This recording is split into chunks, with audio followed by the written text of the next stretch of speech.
Hi friends, welcome to our channel happy creatives. ఎలా ఉన్నారండి అందరూ?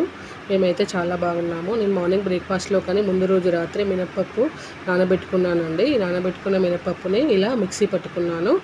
ఈ వడలోకి కాస్త టైట్గానే ఉండాలండి. ఎక్కువ వాటర్ యాడ్ చేసుకోకుండా మినప్పప్పు మిశ్రమాన్ని ఇలా మిక్సీ పట్టుకొని ఒక బౌల్లోకి ట్రాన్స్ఫర్ చేసుకొని ఒక చిన్న గ్లాసులో రవ్వ తీసుకొని కలిపానండి, ఉప్మా రవ్వ. ఆ పిండిలో ఉప్మా రవ్వ బాగా కలిసేలా కలుపుకోవాలండి. కాస్త గట్టిగా అనిపిస్తుంది, కానీ కలిపిన తర్వాత వడ కన్సిస్టెన్సీలోకి వస్తుందండి. ఇలా కలుపుకొని 10 నిమిషాలు పక్కన పెట్టుకోవాలి. ఇప్పుడు చట్నీ కోసము పల్లీలు తీసుకున్నానండి. పల్లీలు వేయించుకొని పక్కన పెట్టుకోవాలి. ఈలోపు చట్నీలోకి పచ్చిమిర్చి రుచికి సరిపడా తీసుకొని వేయించుకోవాలండి. ఇలా తుంచుకొని వేయించడం వల్ల పచ్చిమిర్చి చిట్లకుండా ఉంటాయండి. ఇలా పచ్చిమిర్చి వేగుతూ ఉండగానే అందులో కాస్త చిన్న నిమ్మకాయ అంత చింతపండు వేసి వేయించుకోవాలండి. సిమ్లో పెట్టుకొని వేయిస్తూ ఉండాలండి. ఇంకా ఫ్రెండ్స్, చాలా రోజులైంది కదా నా వీడియోలు వచ్చి.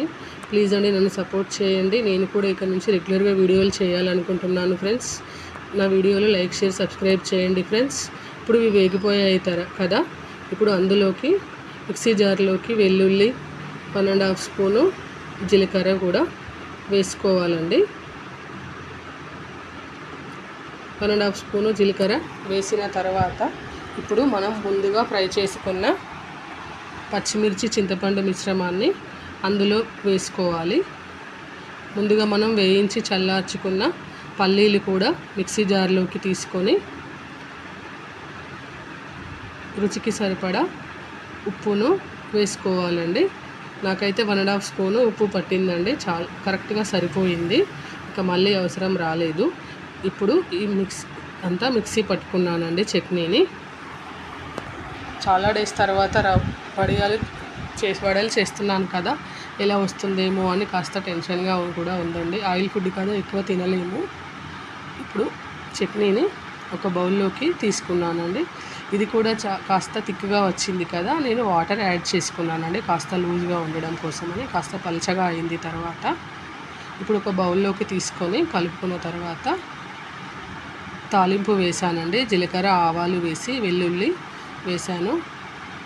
ఇప్పుడు తర్వాత కలర్ కోసం కాస్త పసుపు అండి, మీ ఇష్టం, వేస్తే వేసుకోండి లేకపోతే లేదు. ఇక్కడ కాస్త కరివేపాకు యాడ్ చేయాలండి. మా ఇంట్లో లేదు ఈరోజు, అందుకని కాస్త కొత్తిమీర వేసానండి.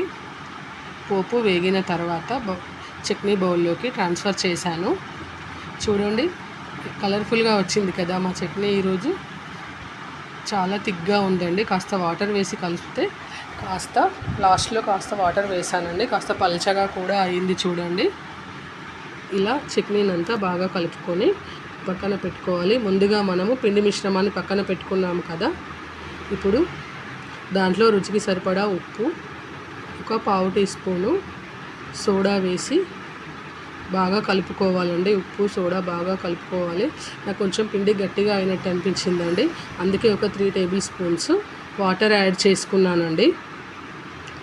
వాటర్ యాడ్ చేసుకున్నాక కాస్త లూజ్ అయిందండి. ఇప్పుడు వడ కన్సిస్టెన్సీలోకి వచ్చింది, చూశారు కదా. ఇప్పుడు వడల్లాగా ఒత్తుకొని చూడండి ఎలా వచ్చాయో. వడ కన్సిస్టెన్సీలోకి వచ్చింది కదా. ఇప్పుడు ఇలా ఒత్తుకున్న వడల్ని ఆయిల్లోకి వేసి డీప్ ఫ్రై చేసుకోవాలండి. ఎలా వస్తాయో అనుకున్నాను, కానీ చాలా ఫ్లఫీగా చాలా బాగా వచ్చాయండి. మాకైతే అందరికీ చాలా నచ్చాయి.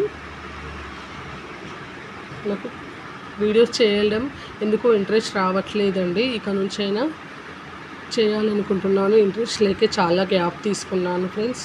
ప్లీజ్ నన్ను సపోర్ట్ చేయండి, లైక్ చేయండి, షేర్, సబ్స్క్రైబ్ ఫ్రెండ్స్.